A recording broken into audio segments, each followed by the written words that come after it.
Teman-teman, selamat berjumpa lagi di channel CMTV dan kali ini saya akan berbagi satu ilmu atau share tentang pengembangan diri.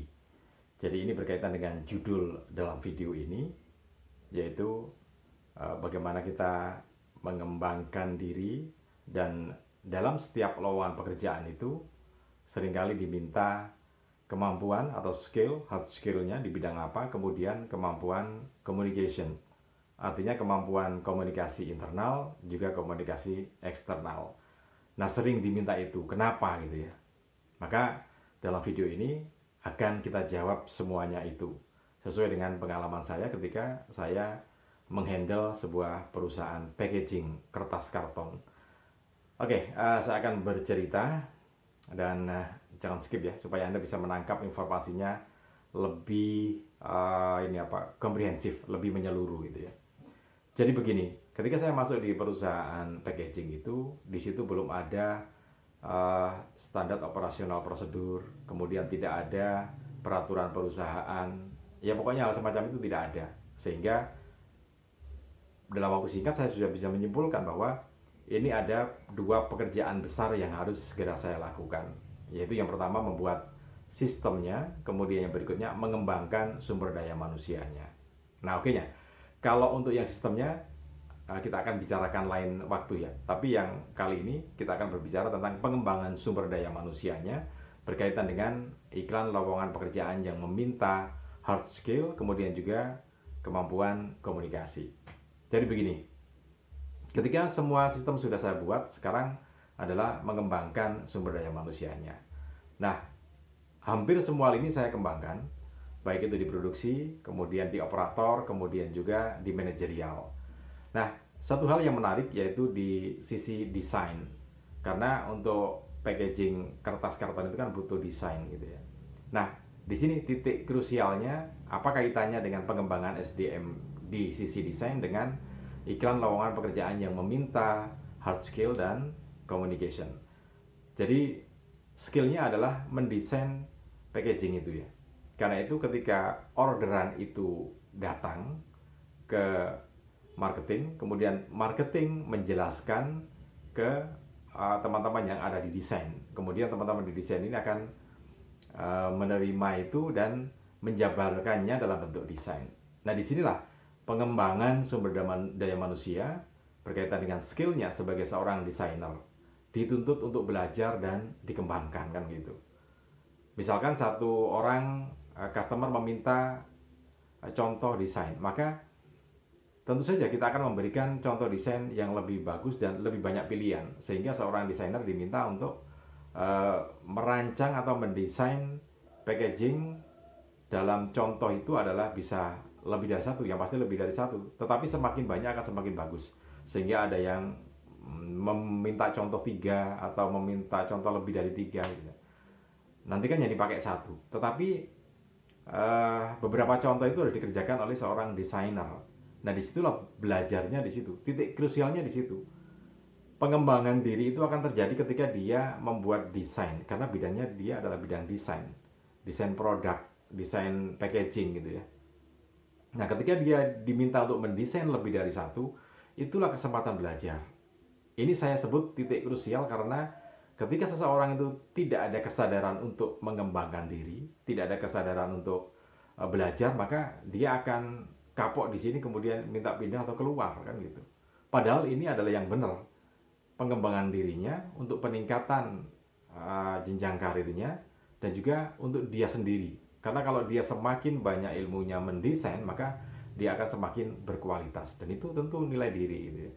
Nah, banyak yang kemudian tidak sabar untuk belajar, sehingga mereka putus asa, patah arang, pekerjaannya tambah banyak, gajinya. Nah, tentu saja gaji itu akan menyesuaikan, tetapi yang namanya belajar itu tentu saja harus mengalokasikan waktu yang lebih untuk belajar mendesain lagi, biasanya di luar jam kerja. Memang mungkin pekerjaan secara fisik tidak ada, tetapi pola pikirnya, berpikirnya akan di luar jam kerja, karena yang namanya berpikir nggak bisa dibatasi waktu ya. Ketika dia selesai jam kerjanya, bisa saja dia harus berpikir produknya seperti apa, atau jalan-jalan ke mall kemudian melihat packaging yang ada di sana, kemudian diterjemahkan dalam ide pikiran, kan gitu. Nah, ini yang kadang-kadang tidak disadari. Karena itu ketika kita mengembangkan diri mereka, kita juga harus menyadari dan menyadarkan pada mereka bahwa butuh effort yang lebih tinggi. Nah, itu satu contoh, satu titik pengembangan sumber daya manusia di perusahaan packaging di sisi desain. Jadi tentang kemampuan hard skill-nya. Jadi keahlian dia di bidang itu yang dikembangkan dan diuji terlebih dahulu. Nah, teman-teman, itu adalah kemampuan hard skill-nya sebagai seorang desain packaging akan diuji di situ dan harus belajar di situ. Learning by doing gitu ya. Ya belajar, ya bekerja.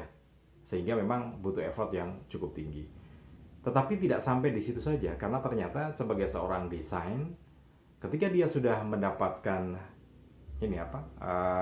kemauan, bisa menampung apa sih kemauan dari customer itu, kemudian dikonsepkan dalam sebuah desain, dibentuk packaging, dibuatkan contohnya gitu ya.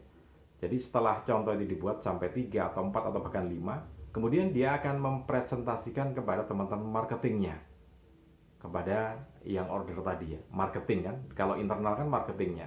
Nah, dia dituntut untuk bisa berkomunikasi kenapa produknya semacam itu, kemudian dia juga harus menyampaikan bahan-bahan bakunya apa saja, kemudian di situ juga akan diperlihatkan waktunya seberapa lama gitu ya. Nah, itu adalah internal communication.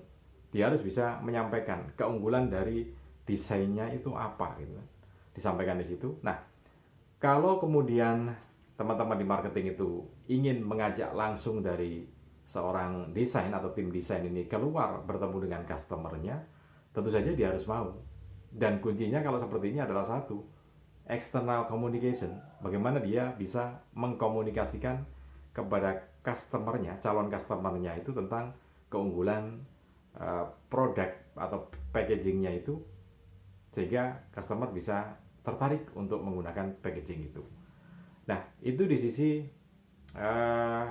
customer ya, external communication. Jadi titik-titik krusial yang akan dilalui seorang desain. Karena itu seorang desain bukan hanya sekedar mendesain, bukan hanya sekedar punya kemampuan membuat rancang bangun yang cukup bagus atau cukup indah, tetapi dia juga harus punya kemampuan untuk berbicara di depan umum. Karena itu kenapa seringkali kita mendapatkan informasi bahwa the power of public speaking, jadi kekuatan berbicara di depan umum. Ya seperti ini. Bayangkan kalau misalkan ada seorang desainer tentang packaging ini, tetapi dia tidak mampu mengekspresikan produknya, tidak mampu menyampaikan atau tidak mampu berbicara di depan forum tentang produknya, ya bagaimana? Dia nggak akan bisa mendapatkan karir yang bagus ya, karena memang kondisinya semacam itu. Karena itu bagaimanapun juga kemampuan public speaking ini harus tetap dimiliki. Nah, itu titik krusial yang kedua ketika bertemu calon customer. Nah, ketika kemudian produk itu sudah disetujui dan dibawa lagi ke dalam perusahaan, maka dia harus mengumpulkan tim produksi, mengumpulkan supervisornya, kemudian mengajak dialog ya. Ini masih kemampuan public speaking lagi yang harus dimiliki oleh seorang desainer yang memang kalau dia ingin karirnya bagus atau karirnya melejit. Nah, teman-teman, ketika dia sudah membawa produk yang diinginkan oleh customer, mendapatkan apa materi yang diinginkan oleh customer, kemudian mendesain dia di divisinya, kemudian setelah desain itu benar, jadi sempurna, maka mengkomunikasikan lagi dengan tim produksi tadi ya, ada supervisornya. Nah, di situ dia harus pandai berbicara lagi, harus berbicara detail komunikasinya. Kenapa? Karena sedetail apapun itu sangat penting untuk sebuah produksi. Nanti bagian potongnya seperti apa, persiapan bahan itu kan harus detail ya.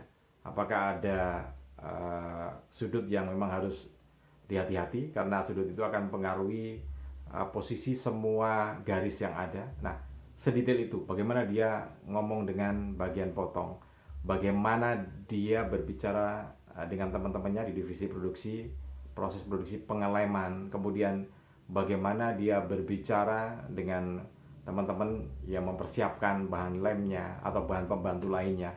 Nah, semua itu harus dia rangkum dan dia sampaikan dengan kemampuan berbicara yang handal. Karena kalau tidak, nanti akan muncul mispersepsi atau miskomunikasi. Nah, itu harus benar-benar didetailkan dan semua pihak harus clear tentang semua proses produksi, baik mulai dari persiapan bahan sampai proses produksi, kemudian sampai packaging.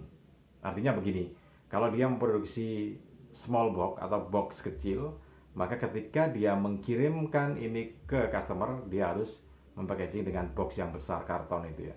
Nah, cara memasukkannya seperti apa, cara menatanya seperti apa juga harus ditentukan supaya produk yang sudah dibuat ini tidak kemudian hancur di tengah jalan atau rusak di tengah jalan. Penyimpanannya juga seperti apa, karena penyimpanan produk packaging ini biasanya juga berkaitan dengan kekuatan lem ya, sehingga harus benar-benar diperhatikan. Nah, ini di sisi teman-teman desain sudah sedetail itu bagaimana dia berbicara. Nah, ini adalah titik-titik krusial yang penting. Belum lagi nanti kemampuan mengontrol proses produksi. Karena begitu salah di persiapan bahan, misalkan untuk pemotongan sudah salah, kemudian diteruskan, maka tidak bisa, bubar sudah. Karena pemotongan yang salah dari karton itu juga akan mempengaruhi bentuk jadinya packaging itu. Karena itu controllingnya harus kuat. Jadi setelah planning, kemudian ada proses produksi, maka controlling dari proses produksi ini juga harus kuat oleh seorang desain. Karena itu seorang desain memang harus menyeluruh.